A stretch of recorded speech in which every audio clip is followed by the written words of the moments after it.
that I'm shooting for. Oh man, what is that? Where is that voice coming from? I suddenly hear myself.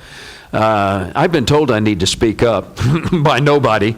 And but anyway, so each of these lessons, what I want you to do as we go through the lessons, and this is why I have used this as our learning target at times, and will again, is for you to pick out one or two things that are meaningful for you to remember, rather than me making the list and saying, remember this. And we'll do that from time to time. I'm going to move more to you pick something out.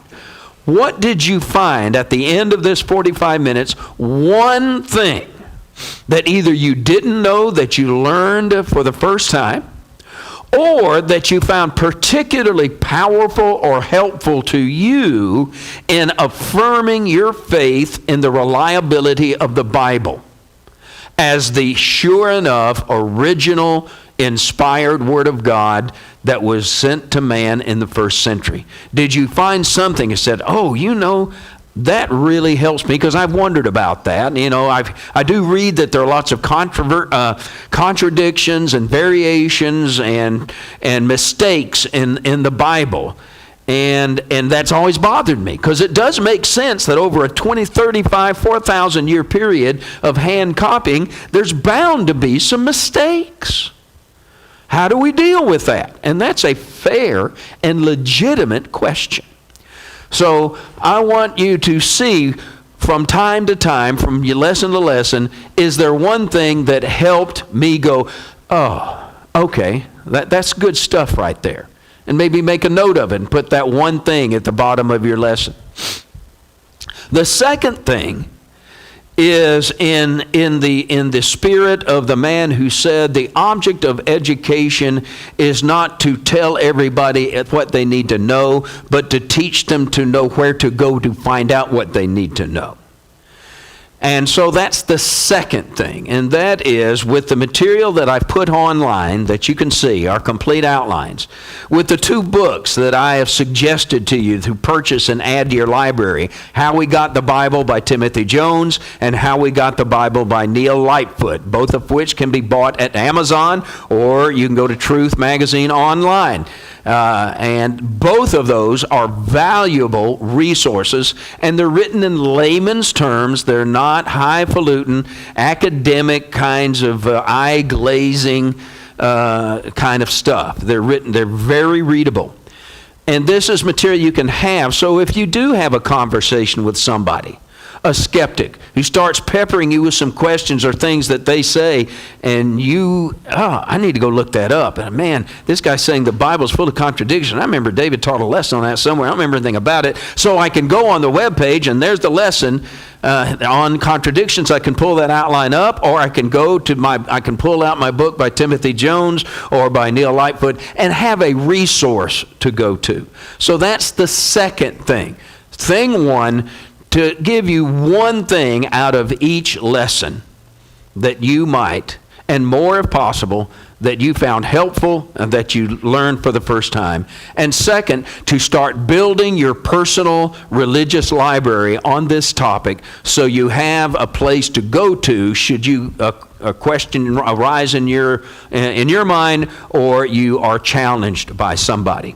But it will be, to some degree, I know you've already felt that way, that I'm trying to give you a sip of water out of a fire hose. And I understand that, and it can be overwhelming, and I regret that. I regret we can't do a lot more just discussion and give and take, but you can see this material really doesn't lend itself to that kind of discussion like the material we're studying with Josh, which very much lends itself to that kind of higher ordered class discussion, and he does a really good job of that.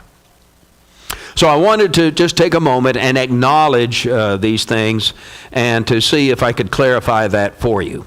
Now let's move ahead. On Sunday we were looking at some New Testament witnesses, some powerful documentary evidence that we have that stretches from the time of the intertestamental time, or really the time of Moses of 1500 BC, right up to our current time. There is a steady series of documented evidence, all linked together, that brings us a high measure of assurance that what we have in 2025 is what was inspired in the first century. And we started looking at some of these things on Sunday, and we got to this point, and this is where we were, or this is where we actually started, that the really biggies, the ones that I find most helpful, frankly, and I don't know that anybody else feels that way. And by the way, that's another reason. Well, why does he preach for 30 minutes if he only wants us to get one thing? Preaching and teaching, Benny, is like shooting a shotgun. You don't use a rifle. Because how many people will you hit with a rifle? But if I shoot with a shotgun, I'm sending out all kinds of pellets, and my hope is that everybody at least catches one pellet. So if everybody gets one thing, everybody's going to different one thing. So I've got to preach 30 minutes, David, so there's enough pellets out there so that everybody catches at least one. So there you go. We said the uncials, they're called uncials. I don't know where that word came from, and it doesn't matter. But when you hear the word uncial, you think all capital letters, no punctuation, and no spaces between words. It's all just written in a line, and it just goes from line to line to line to line. And that's the way our early documents were written, in this blockhand, all capital letters. We said there are two major areas or divisions of these early uncials that are very powerful witnesses to our New Testament. So the first category are papyri. And now again, somebody remind me, what is a papyri document? It's written on reeds from the papyrus bush shrubs, and we have papyrus documents. We started looking at the John Rylands, I think. We're going to look at something called the Bodmer Papyri and the Chester Beatty Papyri. These are very famous. You Google these up, and you'll get reams and reams and reams and reams of information on all of these, because these are some of the most valued of the papyri witnesses. Then we have vellum, vellum meaning written on animal skins. And which of these, of course, is going to be more durable, and therefore we have more of them? Which one? Vellum, obviously. Papyri are very fragile, and most of our papyri, I don't want to say all, because I don't know enough to say that. And if I had Josh in here, he could help me, because I'm sure Josh took a whole course on this at FC down at the seminary. I'm sure they had a whole semester on New Testament textual criticism. If they don't, they should. But the vellum your big three are the Vatican Codex, the Sinai Codex, and the Alexandrian Codex. Oh, I was going to say the papyri. Most of them are gone, and almost none of them are complete, and almost none of them are in a book form. And that's because they've just disintegrated with time. But we've got enough. I know what I was looking for, the word fragment. They're almost always fragments or pieces or sections. But they give us enough that they're very helpful to us. Vellum is different. We typically have entire large sections of the Bible, sometimes the whole Bible, sometimes nearly the whole Bible, and they are in a book form. And the big three, that if you don't remember anything out of this lesson as far as textual criticism, there are four that I would ask you to remember, because I think they are the most stunningly helpful. One is the John Rylands fragment, and the others are these three here: the Vatican, the Sinai, and the Alexandrian. If you see a whole section omitted from your Bible, like the closing verses of Mark chapter 16, 15, and 16, in fact, as far as I know, all versions since the King James either put that in brackets, omit it altogether, or put it in a footnote. The reason for that is, very simply, they are not found in the Vatican and the Sinai codices, and those are considered the purest, best, most reliable of the New Testament witnesses that we have. And if they're not in either one of those, there's a high possibility they were not in the autographs. And they also compare what they see in the Vatican and the Sinai. The Alexandrian is good, as we'll see, but it is not valued as much as the Vatican and the Sinai. Those closing passages of Mark, as we'll see, they are neither in the Vatican and the Sinai, but they are in the Alexandrian. Well, since they're in one of the big three, then the translators say, well, we're not going to just leave it out altogether with no commentary, but we'll leave it out and we'll put a footnote that says, some ancient authorities include the following verses. And the ancient authority they're talking about is the Alexandrian.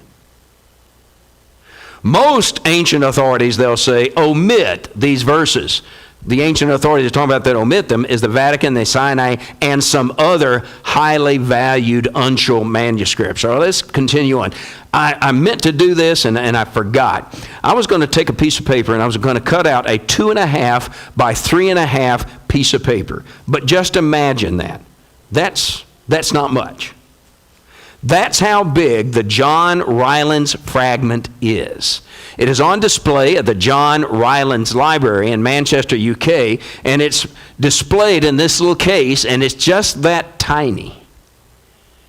But that tiny little piece of paper has had a powerful, transformative, fundamental impact on whether or not we can have confidence that what was written in the first century is what we have today. This particular fragment is 2.5 by 3.5 inches, and it contains on one side John chapter 18, verses 31 through 33, 3 verses, and on the other side it contains verses 37 and 38. Here's why it's significant. It dates, depending on the source that you consult. I've seen it be dated from as early as 100 to no later than 150, or at the furthest 175. Most will say between 125 and 150. Now, we've already said that we have reason to believe, it is not unreasonable to believe, that at least some of the autographs, particularly those written by John, who lived late in the first century, right? He died in the 90s AD, and that's when he was writing his third letter, probably his gospel, and certainly Revelation, although some people date Revelation before 70. Most brethren that I know, and I don't believe, I think, no, that it makes more sense to date it late, based on the kinds of prophecies that are in it. There is reason to believe that autographs, at least written that late, were still extant across into the 100s. I mean, if we have some papyri that date back 2,000 years, wouldn't it be reasonable that some papyri scrolls would have lasted 15 years? That if John wrote them in the 90s, there were still at least his autograph or immediate copies of his autograph were still around, say in 110 or 120, just 20 or 30 years later. This is what I find exciting. I mean, it takes weird things to excite people, and I'm one of those. I get excited at thinking that this fragment could have been copied directly from an original autograph. Now, I don't know that way. Nobody is going to assert that. But that's not, and that is a logical possibility. Now, you remember our game of telephone. I said the problem with comparing it to telephone is that people are talking about what comes out on this end. We are not using what comes out on this end as the basis for our faith. We're trying to trace all the way back to get as close to the autograph as we possibly can. This is, if it's not Terrell, it's Cheryl. You see what I'm saying? Now here's what else is interesting. It is identical to what we see over here. That John Rylands fragment looks exactly like what Nathan would write. It looks exactly like the copy Spencer made. It looks exactly like the copy Benny made, and Cindy and Ray and Tim and Shannon and David and all the way around. There's been no changes. That's powerful, logical, evidentiary support that we do have what was original. And there it is. The so what of the John Rylands fragment is that it confirms the accuracy of our modern versions, at least on those little pieces of paper. Now, well, what about all the rest of it? Let me tell you, what would be a logical, David, what would be a logical inference if this 2.5-inch fragment is identical to subsequent versions, including our big three, by the way, that were written 200 years later? They're still the same. What would be the logical inference about the parts of this fragment that we don't have? That's the illogical. Why would this be accurate? And then if you found all the other pieces and pieced them together, it would be radically different. That's skepticism not based on faith. So that's the John Rylands. The Bodmer Papyri. Bodmer was just a guy named Martin Bodmer was a guy who just collected stuff. And he particularly liked to collect old stuff, and he particularly liked to collect old manuscripts of ancient literature, including biblical literature. And the Bodmer Papyri were discovered, and Bodmer accumulated a whole series of them over a period of 30 years, and so they're named after him, the Bodmer Papyri. And the Bodmer Papyri dates starting at 175 AD. Okay, we're still all basically to Cheryl from Terrell. You see? Maybe just a tad further out. The Bodmer Papyri consists of the Gospels of Luke and John, and also the Petrine epistles and Jude. And Westcott, who you're going to be hearing that name later. Westcott and Hort are big names in the development of a reliable Greek text. And the Westcott-Hort Greek text is the basis for all of our modern translations, come from the Westcott-Hort Greek text. Now that's jumping way ahead. But this guy knows whereof he speaks, and he says there's a very pure line of ancient text, and it matches very closely the Vatican, which is considered the very best we got. It proves this consistency as we go down our game of telephone. Now, that's not accidental. Don't tell me it's accidental. No, if you just leave things on the loan for accident, what happens to the message if you just let it go on its own?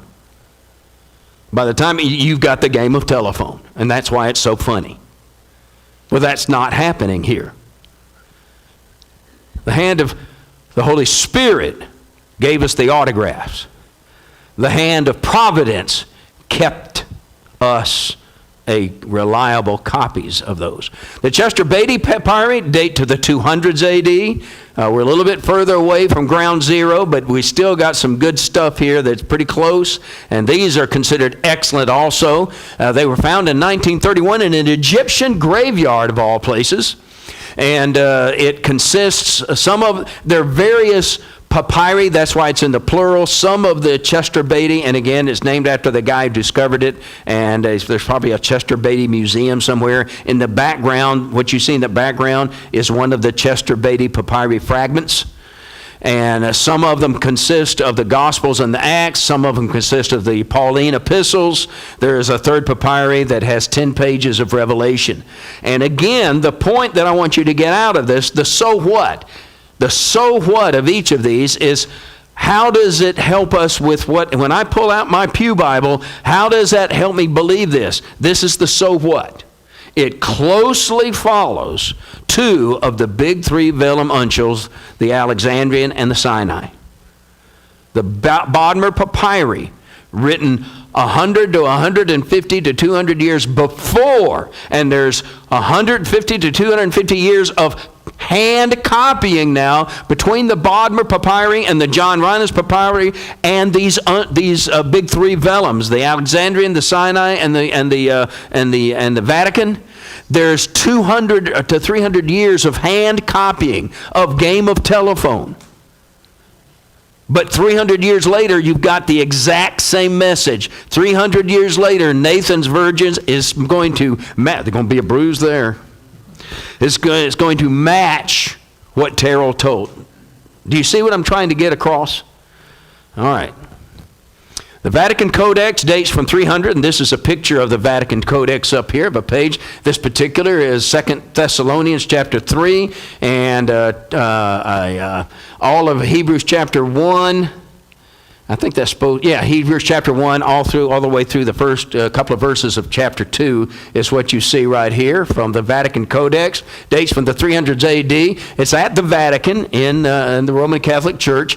The Bible scholars did not have access. It had been in the Vatican's hands since 1481, but it was not available for scholars to look at and to examine and to compare and to use for Bible translations until the late 1800s.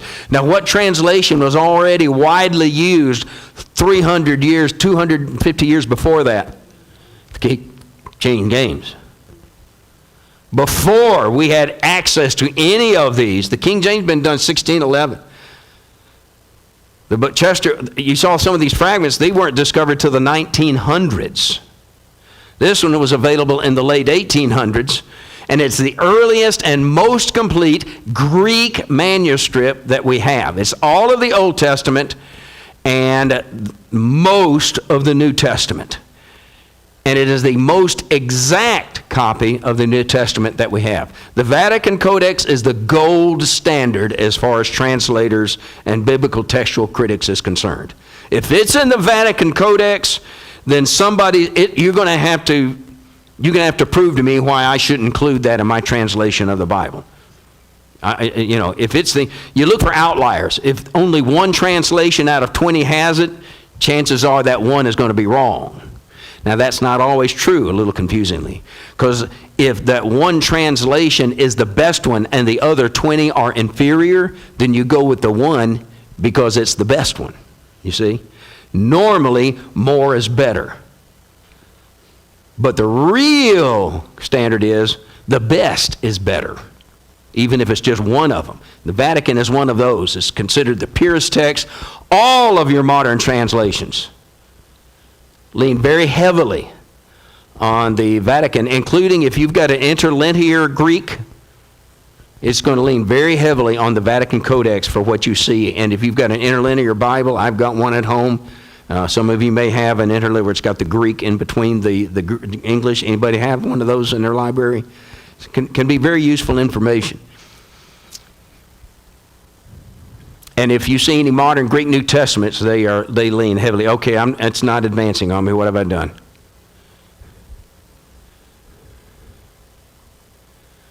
Have we locked up?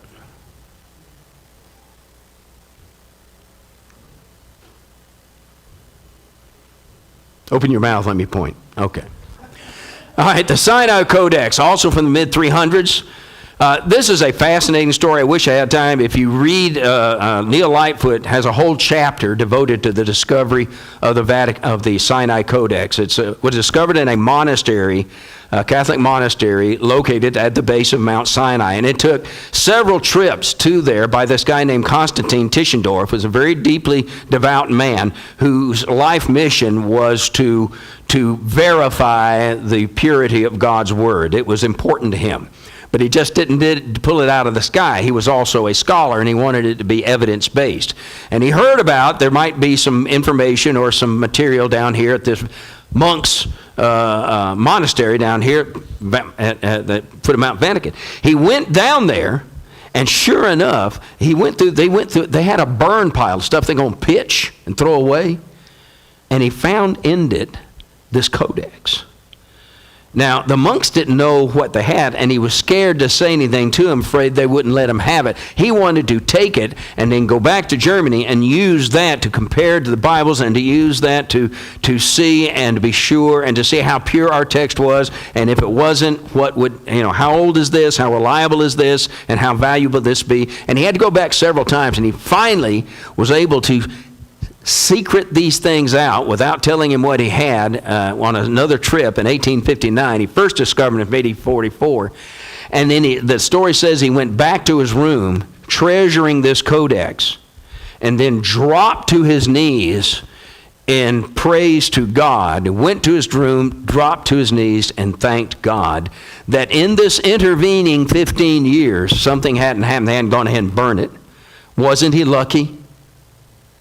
No. And he was able to sneak it away from those monks. Wasn't that lucky? Wasn't he clever? You see the hand of providence? It's like the book of Esther. The name of God is not anywhere in it, but the hand of God is on every page. You just can't get away from that. It doesn't make any sense any other way. And sure enough, he's found this one's got a complete New Testament and parts of the Old Testament. We see the Vatican was the other way around. The Vatican had a complete Old Testament and all but a little missing parts of the New Testament. You put these things together, and they're both outstanding. The Sinai is considered equal to the Vatican. It is the oldest New Testament Greek, Old Testament, no, I'm sorry, I get confused. New Testament Greek manuscript we have, equal in value to the Vatican, and as an ancient witness, and it, along with the Vatican, are two of the pillars of modern translations. And again, if you find it's in the Sinai and the Vatican, you're going to put it in your Bible if you're a translator, because there aren't any other witnesses that can overcome the power of these two witnesses. But what we're finding is the most reliable witnesses are all very consistent. And then there's the Alexandrian Codex. We need to move kind of quickly.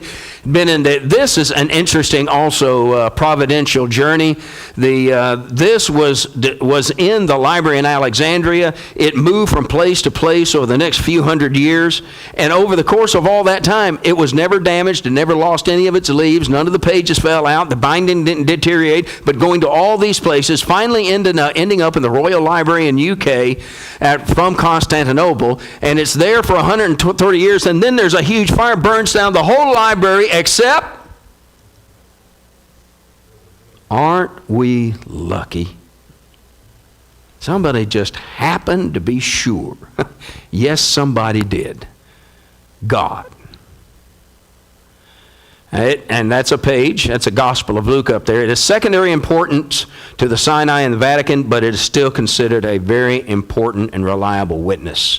And again, if you look at Mark, the closing value, the reason that is in parentheses is because it is not in the Vatican or the Sinai, it is in the Alexandrian. And the translator said, well, the Alexandrian is not as reliable as the others, but it's reliable enough that we can't just ignore it and leave it out. So we'll put it in brackets, or we'll put it in a footnote, or we'll find some way to show people that there is some dispute as to whether or not this was really what Terrell told Cheryl. All right, lesson 5. We're going to look at 5 more witnesses to the New Testament as we have time. And again, we'll just pick up next Wednesday. We aren't going to try to just speed through this and make it a waste of the 10 minutes we have. We'll try to make some use of it. We're going to look at these. One's called the Ephraim Codex from the 400s. Codex Bezae, or the Bezae. I call this the Codex Bizarre. While it is an important witness and has value, it also has some real problems and issues. The Codex Bezae dates from the 400s. Then we move from uncials to cursives. Those started emerging around 800 AD, and then we have a series of cursives. The word tells you what it is. Instead of block handprinting, what is it? It's written in cursive Greek. And they're also called minuscules because the writing is smaller than the uncials. That was just kind of a transition there. They're not as important because they're a lot further down the line, right? 800s through the 1400s. Then we start moving into ancient versions, from manuscripts to versions. What's the difference between a manuscript and a version? All right, it is a translation from the language of the autograph. And of course, the Old Testament language is either Hebrew or Aramaic. If you have an Old Testament that's in a language other than that, then that's a version. New Testament is Koine Greek. Any manuscript, any documents you have that are in anything other than Greek, then it's a version. It's a translation. We've got the Old Syriac and the Latin Vulgate are the only two we're going to be looking at. And then the Apostolic Fathers. Obviously, they didn't write books of the Bible, but they do bear witness to what the Bible they used at that time said, because they quoted from it. Just like articles that brethren will write today, they'll quote a section from the Bible, include that in the article. And you know what you can find out by just reading that article and that quote? You can know something about the Bible they're using, how it read. And that's the value. We look at that. All right. Again, if he can come up with two powerful things out of all this, then I will die a happy man. Not tonight, but then again, who knows? First, the Codex of Ephraim. It's called a palimpsest, rather. Isn't that interesting? Palimpsest is a difficult to pronounce name that simply means scraped again. A palimpsest is a document that has two layers of writing on it, as if they were conserving paper. There'd be something written on it, and then they'd come over and try to scrape that off, or not try to scrape that, but overwrite it. And then if you're going to get to what's underneath it, you have to scrape the top layer off. The reason this is called the Codex of Ephraim is because the top layer is a sermon by some guy named Ephraim from Syria that dates from the 1100s. Well, I don't care. If I'm interested in the Bible, I don't care about Ephraim's sermon, and I don't care about what was said in 1100, because that's way down the line in our game of telephone. We're jumping way over here. Well, that may be good or it may not. Underneath, when they scraped off by our man Tischendorf, he found a set of scriptures, some Old Testament, nearly all of the New Testament. And the reason this is significant is we jump from the 1100s back to the 400s. Now we're almost to where the big three are: the Vatican, the Alexandrian, and the Sinai. You see, and that age. The reason it's age is because we're not looking at this part. We're trying to get closer to the manuscript, closer to the autograph, rather. And so this has some significance because of that. Codex Bezae was discovered in 1562 by Theodore Bezae. It is both Greek and Latin. It's kind of like a parallel Bible. They sell Bibles today that Dad had one for years, and I did too, that had 4 translations in the same Bible, column by column. Some of you may have that. Well, this had Greek and Latin under cover, and that's very unusual. The Codex Bezae consists of the 4 Gospels, Acts, and just a section of Mark. I call it the Codex Bizarre because scholars have found that this is kind of a quirky version. It has a lot of odd things about it, a lot of errors, omissions, and additions that set it as kind of an outlier. Now, there are sections of it that do have value, and this was the only ancient document available when the King James was translated. And it's considered the least reliable of all the documents we have discovered since. Now, the significance is twofold. It tells us, number one, that the King James renderings are when there's a contradiction, are the least likely to be what the original autograph said. That's the bad news. I told you about a Facebook post about someone was ranting and raving about the King James for the NIV and all kinds of responses. And then just today, this same person, it's called the Church of Christ Lessons. I said, I wish you wouldn't call it that. I don't know what get another name for this page. And again, it showed the dragon from Toy Story with the little goofy hands, and it had NIV by that. Then it had this real Tyrannosaurus Rex, the real deal, and it had KJV written by that. And I think they're less enamored of the KJV as this guy just hates the NIV, and he's on a campaign to stamp out the New International Version. Problem is, KJV is less likely to be autograph accurate than the NIV is, or any other translation we've got that is standard and reliable. Now, here's the good news, and we've already said this before, and I want to say it again. The differences are not in substance from our recent discoveries. God has preserved His Word through providence.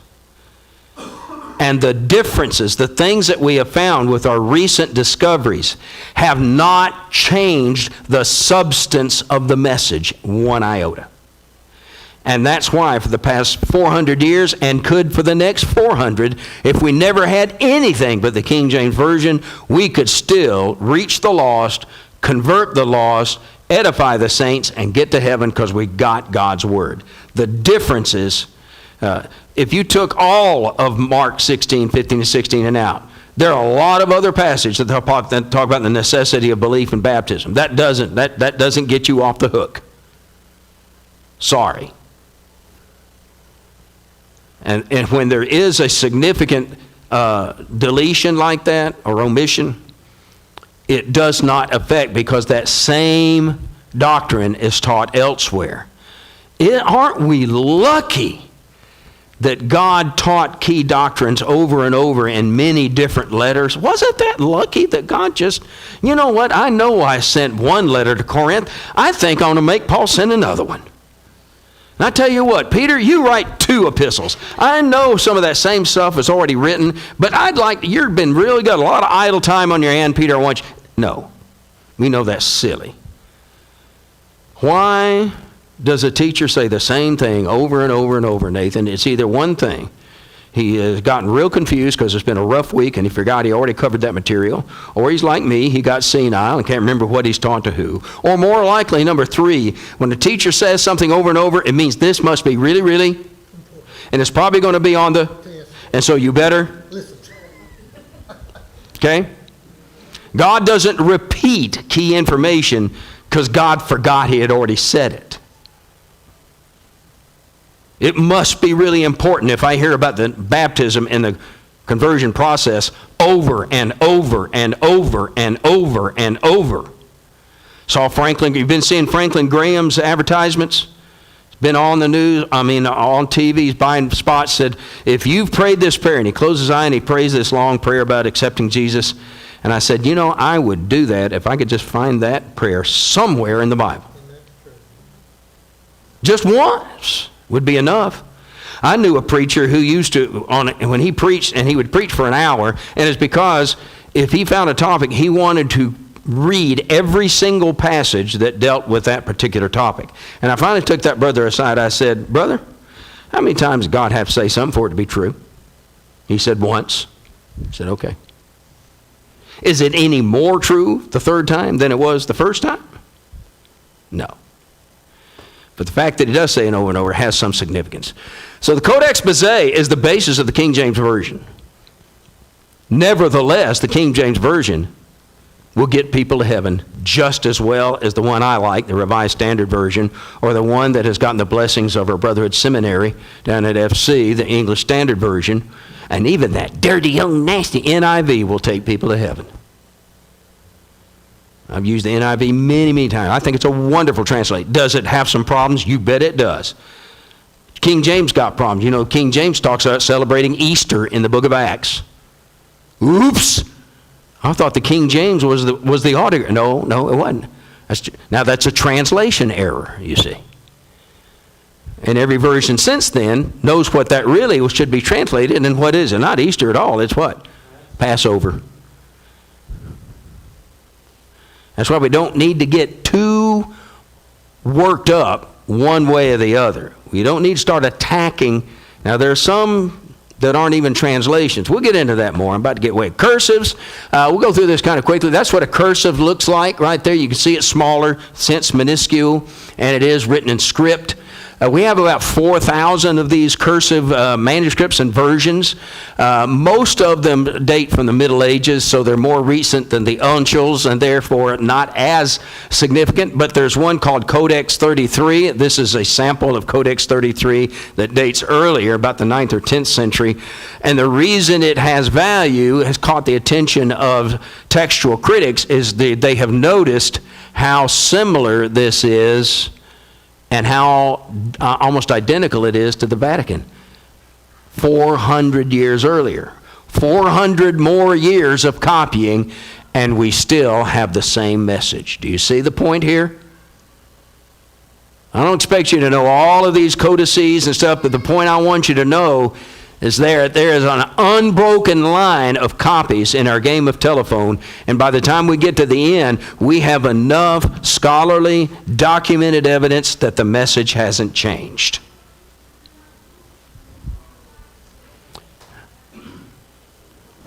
I got to go this way. And we go back. There we go. It is known, these are real pretty. These are some pages from some of the cursives that are known, especially in the Middle Ages, elaborate illustrations. And frankly, when you Google this up, they write a lot and have a lot of pictures about the cursives. All right, we'll pick up there next Wednesday, and we'll go into lesson 6. So what you need to do, you need to prepare for next week. Go to our church webpage, click on study, scroll down to quarter 4 under this year's 3-year strategic plan, find Sword of the Spirit, then find lesson 15, click on it, and either download it and print it or read it online. I've got you a hard copy. Thank you, guys.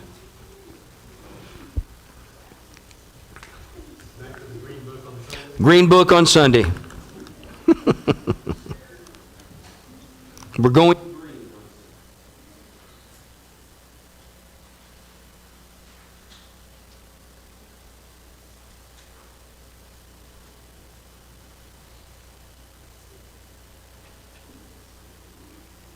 All right, here's the test. Benny, what one thing struck you about this lesson?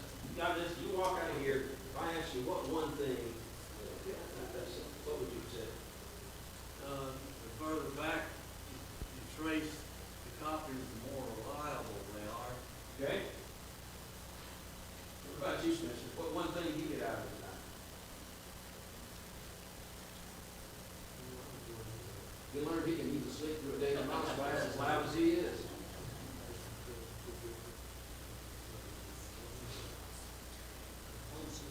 You're going to unchill it. Okay, good. Cheryl? Yeah. Or one of the things that said, yeah. Josh, I didn't know you'd already come in. I was killing time stalling for you. You made it out here. Okay. Yeah, I'm just sneaky like that. You are. That's why you're a preacher. Wait.